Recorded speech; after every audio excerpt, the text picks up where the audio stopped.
he'll continue to grow. The Lakers have won 5 of their past 6 games to sit 5th in the Western Conference. The Wizards are bottom in the East after a club record-equaling 16th successive defeat. Bronny James joined the Lakers as a second-round draft pick from the University of Southern California in June. He made history in October when he stepped off the bench to join LeBron and become the first father-son duo to share the court in an NBA game during the Lakers' season opener against the Minnesota Timberwolves. Elsewhere, Anthony Edwards had 36 points and 11 assists as the Minnesota Timberwolves beat the Utah Jazz 138-113 to make it 5 straight wins. 2 free throws from Jaren Jackson Jr. with seconds remaining in the fourth quarter helped the Memphis Grizzlies, third in the Western Conference, edge the second-placed Houston Rockets 120-119. Darius Garland scored 26 points and Donovan Mitchell added 24 as the Cleveland Cavaliers beat the Atlanta Hawks 137-115, while the Portland Trail Blazers enjoyed a 119-90 win over the Orlando Magic. Lakers emerge as favorites to land $40 million star amid NBA trade deadline rumors. The NBA trade deadline is February 6 at 3 p.m. Eastern Time. Until then, plenty of rumors will circulate regarding some big stars around the league. One prominent name on the trade block is Miami Heat star Jimmy Butler, who is suspended indefinitely for violating team policies.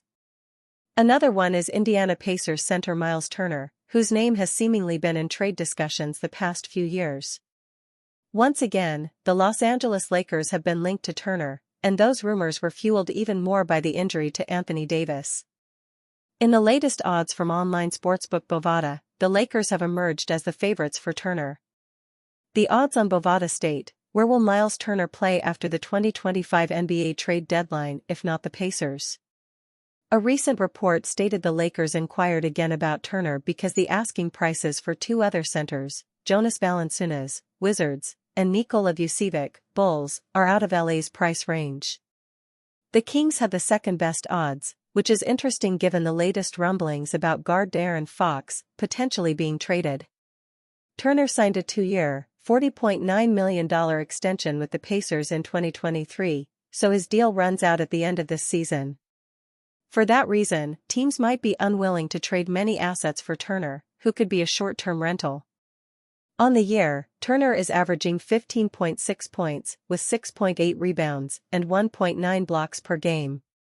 He still plays at a high level and would be a big addition for the Lakers or any team able to land him. And are you a fan? What do you think of Myles Turner's situation? Leave your opinion in the comments.